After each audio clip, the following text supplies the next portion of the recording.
ሰላም ተማሪዎች እንዴት ናችሁ? ከዚህ በፊት የአምስተኛ ክፍል የሂሳብ ትምህርትን ምዕራፍ 1 እና 2ን እንደተማርን ታስታውሳላችሁ። አሁን ደግሞ በዚህ ቪዲዮ ምዕራፍ 3ን እንጀምራለን ማለት ነው። በዚህ ምዕራፍ ላይ ከአሁን በፊት የተማራችሁትን በመከለስና አስርዮሾችን በቁጥር መስመር በማመልከት እና ክፍልፋዮችን ከአስርዮሽ ጋር እንዴት ማዛመድ እንዳለባችሁ ትማራላችሁ። ስለ አራቱ መሰረታዊ ሂሳብ ስሌቶች በአስርዮሽ ላይ ታሰላላችሁ ማለት ነው። እሺ የአንድ ክፍልፋይ ታህት 10 ከሆነ አስርዮሻዊ ክፍልፋይ ወይም አስረኛ ተብሎ ይነበባል ማለት ነው። አስረኛን ወደ አስርዮሻዊ ቁጥር ለመቀየር ከላዕላቸው አንድ ቤት ሆሄ በመጀመር ወደ ግራ አንድ ቦታ በመቀነስ አስርዮሻዊ ነጥቡን ማስቀመጥ። ለምሳሌ አሁን እንዴት ማለት ነው? ይሄ ማለት አሁን ለምሳሌ 2/10 ቢሆን አሁን ይሄኛውን እንዴት ብሎ በነጥብ ለመጻፍ እዚች ጋር 2 አድርገን አንድ ወደ ግራ አድርገን 0.2 አድርገን እንጽፋለን። ሁሉም እንትን ላይ 3/10 ቢሆንም እንደዛው እንደዚሁ አድርገን እንጽፋለን ማለት ነው። እሺ ምሳሌ አንድ ምንድነው የሚለው? ካሬው ስንት እኩል ቦታ ላይ ተከፍሏል? ይሄኛ ስንት ላይ ነው እንቁጠረው? 1 2 3 4 5 1 2 3 4 5 ስለዚህ በ10 እኩል ቦታ ተከፍሏል ማለት ነው። ቀይ ቀለም የተቀባው ክፍል የሙሉ ካሬ ስንተኛ ነው? 2/10 ነው። ይሄ ወደ ዝቅተኛ ክፍል ላይ ሲቀየር 1/5 በ2 1 በ2 5 ማለት ነው። አረንጓዴ ቀለም የተቀባው ክፍል የሙሉ ካሬ ስንተኛ ነው? አረንጓዴው ስንት ነው? 1 2 3 ስለዚህ 3/10 ማለት ነው። እሺ ምንድነው የምንለው? ሰማያዊ ቀለም የተቀባው ክፍል የሙሉ ካሬ ስንተኛ ነው? 1 2 3 4 5 የተቀባው ስለዚህ 5/10 ይሄ ሲቃለል በ5 1 በ5 2 1 2ኛ ይሆናል ማለት ነው። እሺ ሁለተኛው ምሳሌ ምንድነው የሚለን? የሚከተሉትን አስርዮሻዊ ክፍልፋዮች ወደ አስርዮሻዊ ቁጥሮች ቀይሩ ነው የሚለን። ስለዚህ አሁን 7/10 ተሰጥቶናል። 7/10 ወደ ነጥብ ስንቀይር አንድ ወደ ግራ መሄድ ነው። 0.7 ታቱ 1 0 ስለሆነ አንድ ቦታ ወደ ግራ በማንቀሳቀስ አስርዮሻዊ ነጥቡን ይቀመጣል። በአስርዮሻዊ ነጥብ 3/10 ቅድም እንዳሳየኋችሁ 0.3 ተደርጎ ይቀመጣል ማለት ነው። እሺ ታህታቸው 100 የሆነ ክፍልፋዮች መቶኛ ይባላሉ። መቶኛን ወደ አስርዮሻዊ ቁጥር ለመቀየር ከላዕላቸው አንድ ቤት ሆሄ በመጀመር ወደ ግራ 2 ቦታ። አሁን ቅድም አስርዮሽ ሲሆን አንድ ነበር ያለው። መቶኛ ሲሆን ግን አሁን ለምሳሌ 1/10 ሲሆን እዚች ጋር አንድ ብቻ ነው። በስተግራ አንድ ብቻ ነው የምንሄደው። 1/100ኛ ከሆነ ግን ምንድነው የሚሆነው? 0.01 ይሆናል። ስለዚህ 1 2 እንሄዳለን ወደ ግራ ማለት ነው። እዚህ ጋር ምሳሌው ጋር 1/100ኛ ሲነበብ 1/100ኛ ተብሎ ነው። በዚህ መሰረት 1/100ኛ 0.01 ተብሎ እንትን ይባላል ማለት ነው።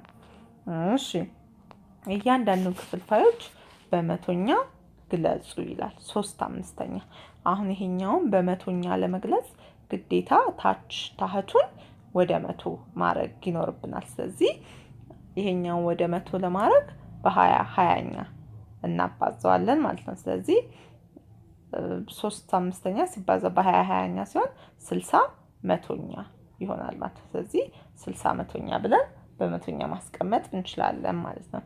18 25ኛም እንዲሁ ወደ መቶኛ ለመቀየር በ4/4 አባዝተን ታህቱን ወደ 100 መቀየር ይኖርብናል።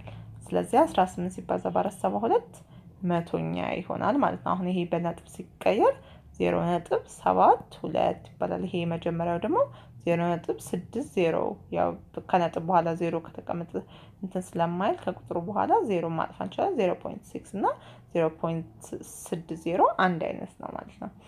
እሺ ሐመር ውሃ ደግሞ ምንድነው? መጀመሪያ ይሄ ድብልቁን ወደ ህገ ወጥ እንቀይራለን ሁልጊዜ ማለት ነው። 2 ሲባዛ በ3 6 ነው። ሲደመር 1 7/2 እናደርጋለን። 7/2 ሲባዛ ሁለትን ወደ መቶኛ እንቀይረዋለን። 50 በ50 እናባዛዋለን። 350 መቶኛ ይሆናል ማለት ነው። ይሄ አሁን በነጥብ ሲቀየር እንዴት ይሆናል? 0.35 ይሆናል ማለት ነው። እሺ አስርዮሾችን በመቶኛ ክፍልፋይ ግለጹ ይላል። ስለዚህ አሁን 0.7 ማለት ስንተኛ ነው ብለናል? 7 አስረኛ። ይሄኛውን በመቶኛ ለመግለጽ ሲባዛ 10 አስረኛ ይሆናል። ስለዚህ 70 መቶኛ ይሆናል ማለት ነው። እሺ 1.2 ይሄኛውን ወደ መቶኛ ወደ ክፍልፋይ ወደ መቶኛ ክፍልፋይ ለመቀየር ሲባዛ በመቶኛ እናደርገዋለን። ስለዚህ 120 ይሄኛው 1.2 ሲባዛ በ120 ይሆናል። መቶኛ ይሆናል ማለት ነው። 120 መቶኛ። ሀመር ውሃ ላይ ደግሞ 0.18 ነው። 0.18ን እንደዚሁ እንደለ መቶኛ እናባዘዋለን። 18 መቶኛ ይሆናል ማለት ነው። እሺ አሁን ደግሞ መልመጃ 3ሀን እንሰራለን ማለት ነው። እሺ መልመጃ 3ሀ ምንድነው የሚለን?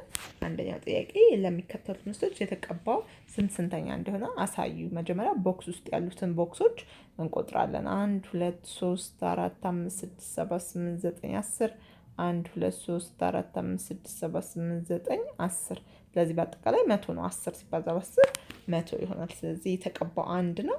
1 መቶኛ ብለን እንገልጻለን ማለት ነው። ይሄን 1 መቶኛ። የለን ደግሞ እንትን ስንል የለ 1 2 3 4 5 1 2 3 4 5 10 እኩል ተከፋፍለዋል። የተቀባው 3 ነው። ስለዚህ 3 አስረኛ ብለን እንገልጻለን ማለት ነው። የመ ደግሞ እንደዚሁ 10 ነው። 1 ነው የተቀባው 1 አስረኛ። የሐመር ውሃን ደግሞ እነዚህን ቁጥራችሁ እንደዚሁ ማስቀመጥ ይቻላል ማለት ነው። እሺ ሁለተኛ ላይ የሚከተሉትን አስርዮሾች ወደ መቶኛ ክፍልፋይ ቀይሩ ይላል። ስለዚህ አሁን ሀ ላይ ምንድነው? 0.42 ነው። ስለዚህ ይሄኛው ወደ መቶኛ ሲቀየር 42 መቶኛ። 0.80ም እንደዚሁ 80 መቶኛ። ምን ማድረግ እንችላለን? አሁን 0.80 ሲባዛ በመቶ መቶኛ ስናደርገው 80 መቶኛ ይሆናል ማለት ነው። 0.64ም እንደዛው 64 መቶኛ። 0.26 26 መቶኛ ብለን መግለጽ እንችላለን ማለት ነው። እሺ ሶስተኛው ምንድነው? አስረኛ እና መቶኛ ክፍልፋይ የሆኑትን ለዩ ይላል። አሁን እዚህ ውስጥ ሀ አስረኛ ክፍልፋይ ነው። ምክንያቱም አስረኛ ነው። 2 አስረኛ ነው። ለ5 መቶኛ ነው። ስለዚህ መቶኛ ክፍልፋይ ነው። ሀመር ውሃ 35 አስረኛ ነው። አስረኛ ክፍልፋይ ነው። መ ደግሞ 2 መቶኛ ነው። ስለዚህ መቶኛ ክፍልፋይ ነው ማለት ነው።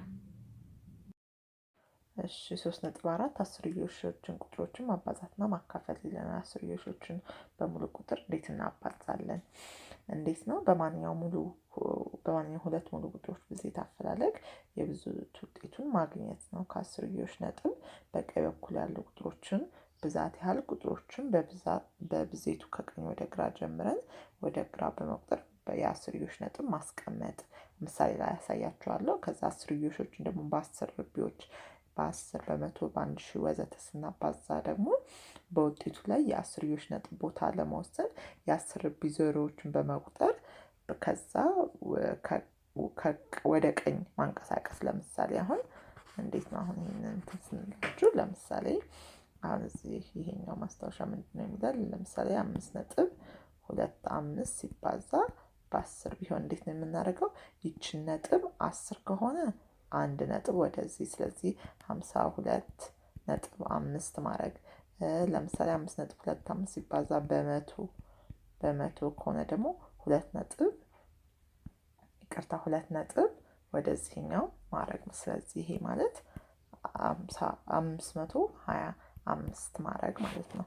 እሺ አሁን ምሳሌ 11 ላይ በአንድ ቀበሌ ሸማቾች የ1 ኪሎ የስኳር ዋጋ 27.75 ብር ቢሆን የ5 ኪሎ ስኳር ዋጋ ስንት ነው? ስለዚህ 1 ኪሎ 27.75 ተሰጥቶናል።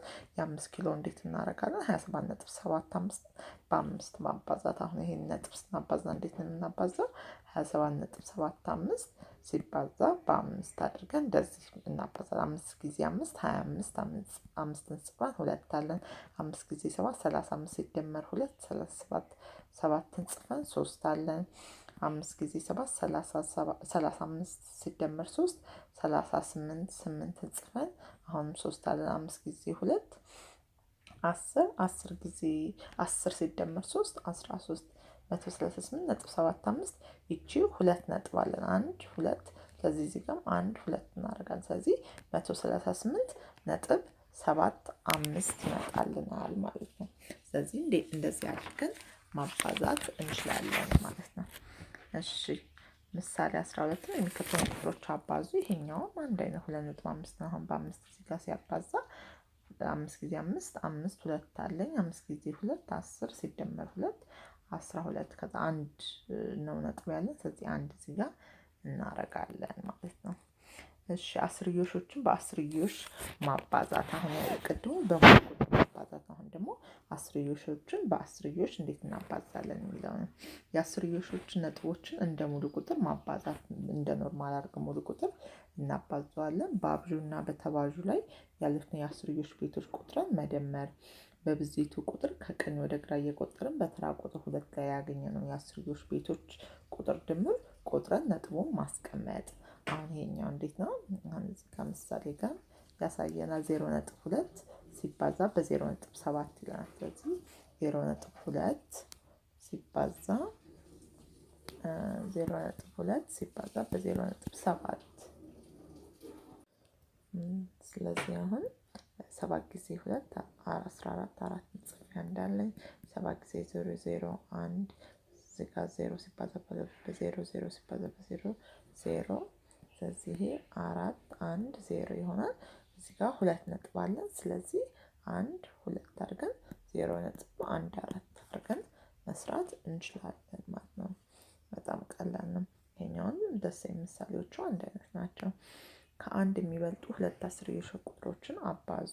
ይሄ ደግሞ ከአንድ የሚበልጡ ናቸው። ስለዚህ ምሳሌ 15 ስናይ አሁን ሀን ስናይ 2.3 ሲባዛ በ4.5 5 ጊዜ 3 15 5 ጽፈን አንዳለን። 5 ጊዜ 2 10 11 ከ11 4 ጊዜ 3 12 2 ጽፈን እንዳለን 4 ጊዜ 2 8 እዚህ ጋር 9 ስለዚህ 5 3 10 እዚህ 2 እዚህ ጋር 2 ነጥብ አለኝ። እዚህ ጋር 3 ጋር እዚህ ጋር 5 ጋር እዚህ 1 2 አድርገን 10 ነጥብ 3 5 አድርገን መስራት እንችላለን። ስለዚህ ማባዛት እንደዚህ በቀላሉ መስራት እንችላለን ማለት ነው።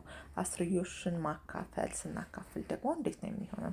አስርዮችን በሙሉ ቁጥር ለማካፈል የሚከተሉትን የአሰራር ቅደም ተከተሎች መጠቀም ይቻላል ይላል። ምንድነው የሚለው? መጀመሪያ የተካፋዮች ሙሉ ቁጥሮች እስከ አንድ ቤት ድረስ ማካፈል፣ ከዚያ የአስርዮሽ ነጥብ ከማካፈል ውጤት በስተቀኝ ማስቀመጥ። አስርዮሾችን እንደ ሙሉ ቁጥሮች በመቁጠር የማካፈል ሂደት ይቀጥላል። ቀሪው 0 ካልሆነ ከቀሪው ግን 0ን እየጨመርን ማካፈሉ ይቀጥላል። ከዛ እንደ ማባዛት የአስርዮሾችን በ10 ርቢዎች ደግሞ ስናካፍል የተከፋዩን አስርዮሽ ነጥብ በአካፋይ ዜሮዎች ብዛት ልክ ወደ ግራ ማባዛት ላይ ወደ ቀኝ ነበረ። እንዴት ነበር አሁን ያልነው? አሁን ለምሳሌ 5.2 ሲባዛ በ10 ሲሆን ወደዚህ ነው የምንወስደው። ስለዚህ 52 ይሆናል።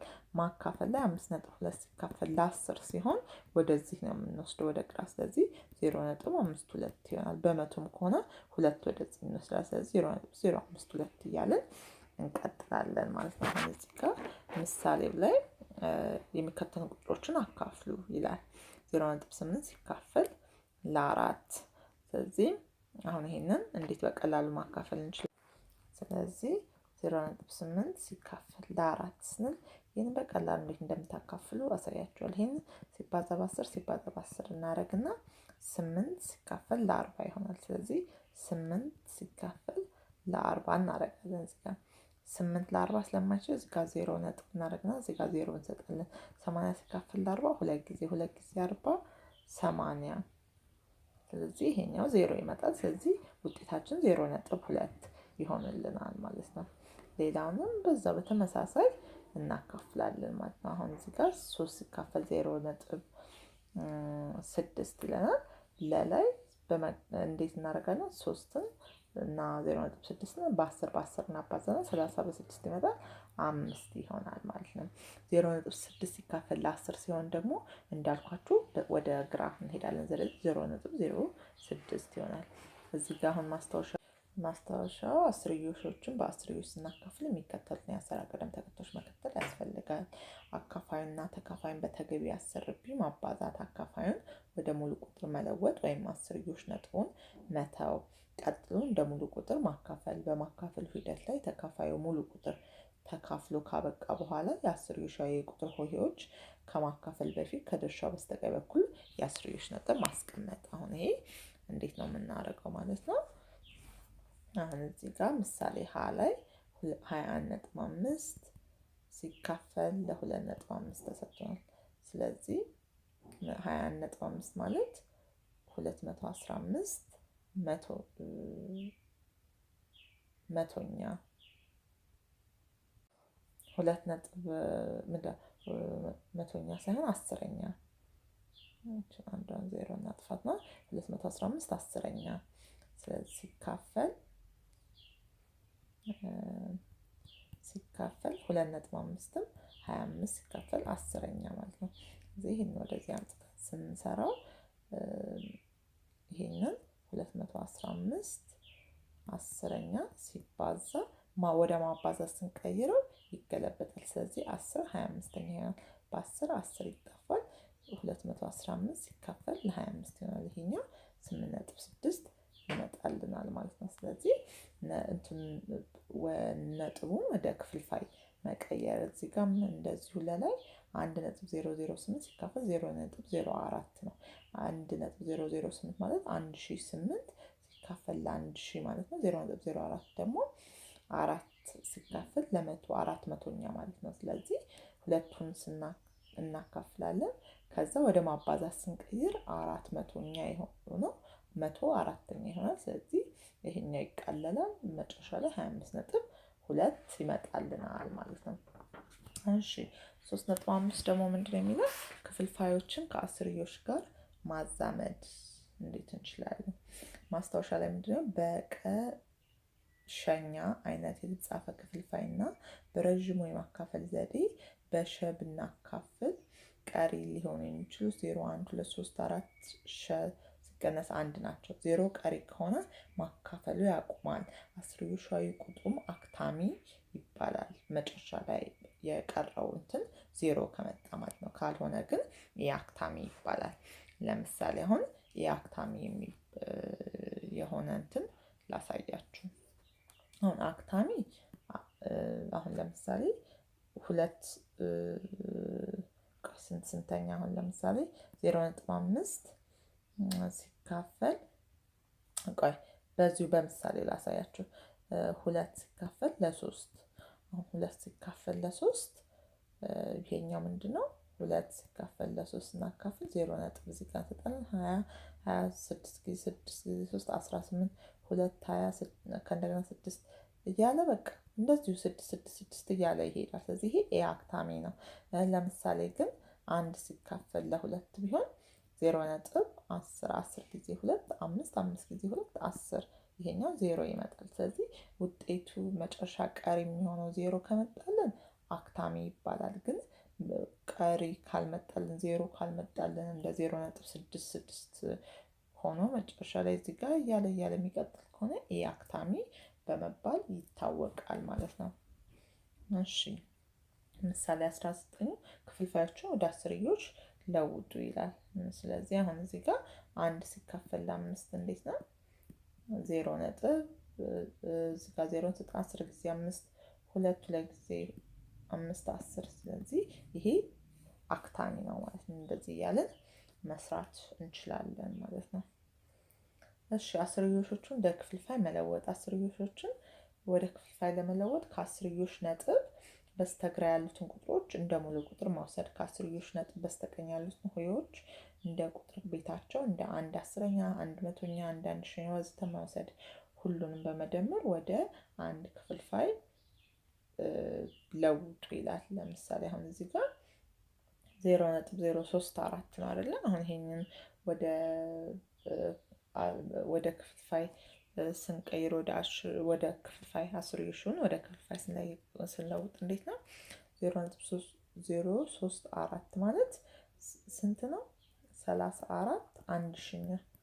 ምክንያቱም እዚህ ጋር ሙሉ ቁጥር የሚያደርገው በ1000 ሲባዛ ነው። ወደዚህ 1 2 3 ማለት ስለዚህ 1000ኛ። ይሄኛው ደግሞ 506 መቶኛ። እዚህ ጋር 2 ዜሮዎች 1 2 በመቶ ሲባዛ ነው ሙሉ ቁጥር የሚያደርገው። ስለዚህ ይሄኛው መቶኛ ነው፣ ይሄኛው 1000ኛ ነው ማለት ነው። እንደዛ እያደረግን ማለት እንችላለን። እሺ የአንድ ክፍልፋይ ለአልና ታቱ ከአንድ በስተቀር ትልቁ የጋራ አካፋይ አንድ ከሆነ ክፍልፋዩ በዝቅተኛ ሂሳባዊ ቃል ተገለጸ ማለት ነው። 3/4 ዝቅተኛ ሂሳባዊ ቃል ነው። ምክንያቱም ትልቁ የጋራ አካፋይ አንድ ስለሆነ ማለት ነው።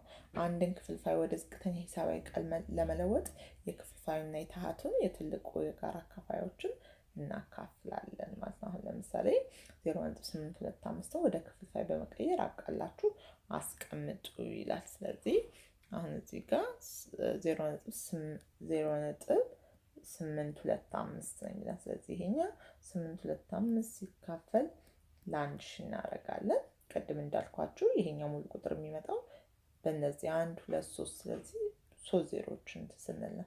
ስለዚህ ይሄኛው ትልቁ የጋራ አካፋያቸው ስንት ነው? 25 ነው። ስለዚህ በ25 33 በ25 40 ይመጣል።